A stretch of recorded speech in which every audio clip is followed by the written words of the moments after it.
দেখুন, মোহাম্মদ ইউনুস খুব ভালো করেই বুঝে গিয়েছেন he has committed a self goal in China.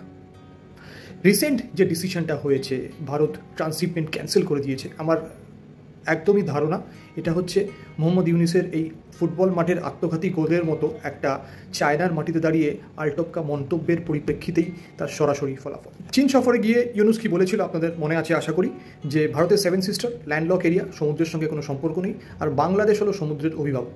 তো ভালো, আপনারা যদি অভিভাবক হয়ে থাকেন তাহলে আপনারা নিজের ব্যবস্থা নিজে করে দিন।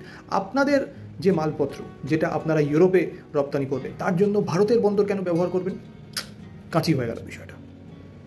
তো এক্স্যাক্টলি সেই কাণ্ডটাই হয়েছে, যেটা বলা হচ্ছে যে বাংলাদেশ ভারতের বন্দর ব্যবহার করে কোনো তৃতীয় দেশে নিজেদের মালপত্র পাঠাতে পারবেন না। এই মালপত্র হিসেবে আপনারা ধরে নিন যে তাদের যে পোশাক ব্যবসা, যেটা সব থেকে বেশি গুরুত্বপূর্ণ তাদের দেশে, এবং তাদের দেশের অর্থনীতি বেশিরভাগটা যার উপর দাঁড়িয়ে আছে, এই গার্মেন্ট বিজনেস, সেই মাল তারা মূলত ইউরোপের বিভিন্ন দেশে ছড়িয়ে দিত। সেইটা এখানে একটা বিষয় আছে, বাংলাদেশের এই যে জামা কাপড় এগুলো কি শুধু ইউরোপে যায়? আরও দুটি দেশ, নেপাল এবং ভুটানে যায়, এবং ভারতের ভেতর থেকেই যায়। এই ব্যবস্থার ওপর কিন্তু এখনও পর্যন্ত কোনো বাধা নেই, সেটা ইউজুয়ালি যেরকম চলছিল চলতে পারে। বাংলাদেশের ভেতরে অনেক বোদ্ধারা রয়েছেন যারা ভারত বিদ্বেষী এবং ভারত বিদ্বেষী মন্তব্য দিনে দুপুরে তারা তাদের চ্যানেলসগুলোতে বসে বসে করছেন। তারা বিভিন্ন বিধান দিচ্ছেন, আমি শুনলাম।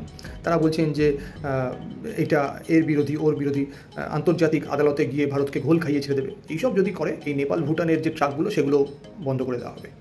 এরকম হতে পারে, আমি বলছি এরকম হতে পারে। কারণ কি, আমি বাংলাদেশের একটা চ্যানেলে দেখছিলাম যে সেখানকার বাণিজ্য উপদেষ্টা শেখ বশিরউদ্দিন বলছেন এটা কোনো ব্যাপারই না, আমাদের কাছে অল্টারনেটিভ রয়েছে, আমরা খুব দ্রুত এটার সমাধান করব। খুব ভালো কথা, এটাই হওয়া উচিত। কোনো নির্দিষ্ট সোর্সের উপর বেশি ডিপেন্ডেন্ট হওয়াটা উচিত নয়। নিশ্চয়ই তারা ব্যবস্থা করে দেবেন। ব্যবস্থা কী করবেন? মালদ্বীপে যাবেন, ইতিমধ্যেই তারা মালদ্বীপে যাওয়ার চেষ্টা করছেন, সেখান থেকে পাঠানোর চেষ্টা করছেন মালপত্র। সিঙ্গাপুর যেতে পারে, মালয়েশিয়া যেতে পারে।